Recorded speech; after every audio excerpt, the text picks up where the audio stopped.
Welcome back to another episode of I Wish They Knew, a show where we share big ideas that deserve more attention in about the time it takes to enjoy a cup of coffee. I'm Joe Hirsch. Today's wish comes from Guy Kawasaki. Guy is the chief evangelist of Canva and the host of the Remarkable People podcast. He was chief evangelist of Apple, a trustee of the Wikimedia Foundation, a Mercedes-Benz brand ambassador, and a special assistant to the Motorola division of Google. He's the author of 16 books. I'm not there yet, maybe one day. And his latest is Think Remarkable, 9 Paths to Transform Your Life and Make a Difference. Guy, welcome to the show. Thank you very much. I look forward to telling you what I wish I knew. I look forward to figuring out how to do 16 books. Maybe you can tell me the secrets to that. You do one book at a time. That's good advice. This book is all about remarkable people, which is also the topic of your podcast. What do you wish more people knew about remarkable people? Yeah. So I wish they knew that remarkable people don't set off or set out to be remarkable.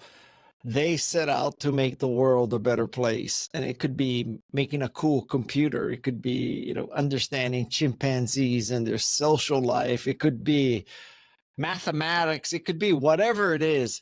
But they set out to do something for society and to make the world a better place with this passion of theirs. And because they succeed, the world has no choice but to consider them remarkable.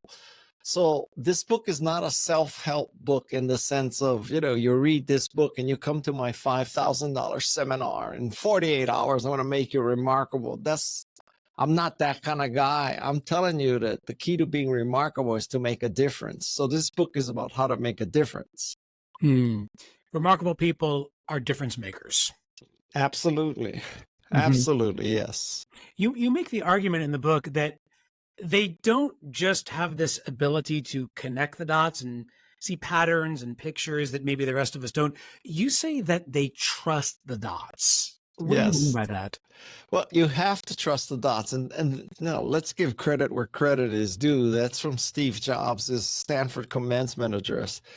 And basically, he says that you can only connect the dots looking backwards. And I am living proof of that because a 6th grade teacher convinced my parents to take me out of the public school system in Hawaii, put me in a college prep school. That college prep school led to Stanford. Stanford led to meeting this guy who gave me a job at Apple in the Mac division. And the rest is history.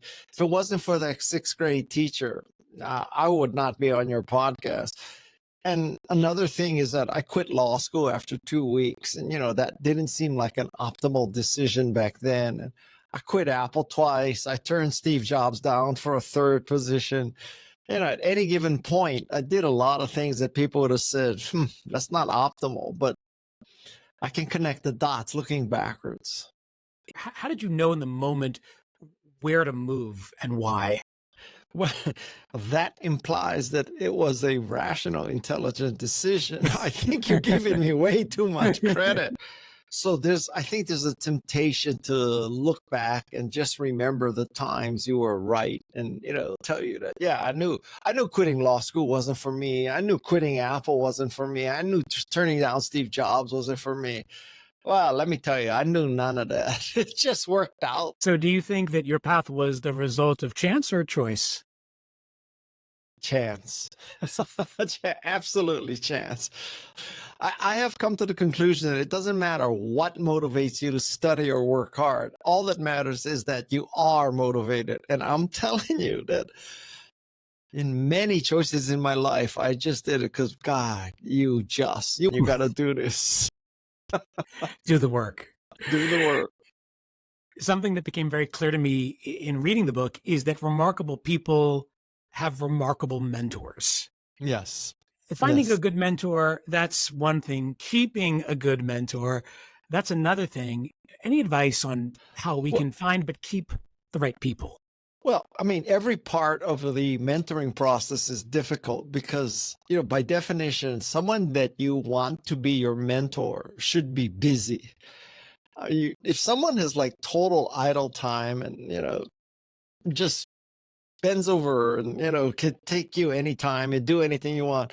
You might want to ask yourself, why isn't that person more busy? Maybe that person is not a good mentor. So, if you wanted a mentor, pick somebody like Jane Goodall, who's on the road 300 times a year, 300 days a year, as opposed to someone who's just sitting in the Ritz-Carlton getting massages and manicures all day. So I think the most important thing is that you don't consider mentors just window dressing, where you want to say, yeah, Guy Kawasaki is my mentor, Mark Benioff is my mentor, Tim Cook is my mentor. You want to find people who are truly relevant to what you want to do. So, don't just go for the big name, although that's a temptation. Go for the relevancy. And then when you approach this mentor, you better really be prepared, because these busy people get approached all the time. And so, yeah, nothing turns me off more than someone who clearly doesn't quite know why I should mentor that person and why I'm relevant. All they want to know is get the halo effect. So to observers, remarkable people, they seem to do a lot of winning. And the reality, and this is an interesting piece that you talk about in the book, is that they're actually playing by different rules of success. Yeah. So in looking at these people's lives and talking to them, what have you learned about success and the way that they keep score? Well, I think that, first of all, let's talk about the mathematical reality. So, when people ask me, what have you done in your career? I tell them, well, I was chief evangelist of Apple, and I am chief evangelist of Canva. And I think many people get like, oh my God, he's affiliated with two of the most successful brands in tech. I don't tell them about the 28 mistakes I made and the 28 companies that I worked with and all that who failed.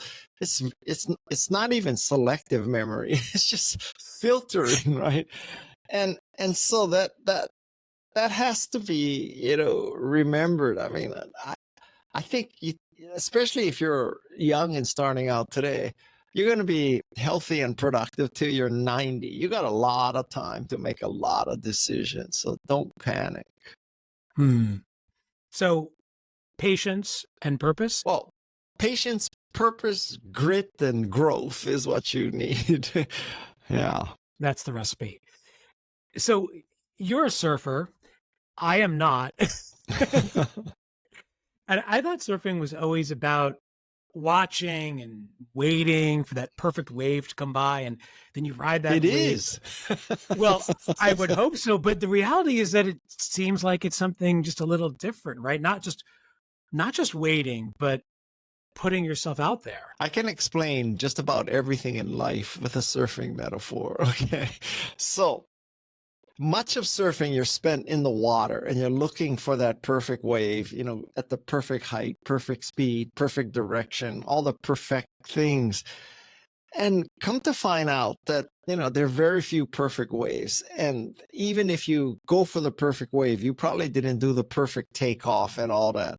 So what I learned is that if you wait for that perfect wave, just like waiting for that perfect company or the perfect product, you're just going to be sitting there in the water for your whole session. So at some point, you just have to, what I call, turn and burn and start paddling. Now, once you do that, you very seldom will get the perfect wave. So you have to adjust, and you take the wave that you're paddling for and you adjust and you make it work. It's not because it's perfect you don't have to do anything. I think that's a great metaphor for life, that people spend so much time with big data and AI thinking they're going to make the perfect choice. What you should do is take your best shot and then make your decision right, as opposed to making the right decision. Yeah, so that waiting and wondering when is the perfect thing going to come by is ultimately counterproductive to our own growth. Yes, it is. Absolutely. Because as the Chinese say, you have to wait by the side of a river for a very long time before a Peking duck will fly in your mouth. The book is Think Remarkable, and the author, and I think he's pretty remarkable, is Guy Kawasaki. Guy, thanks for sharing your wish with us today. Thank you. All the best to you and your listeners.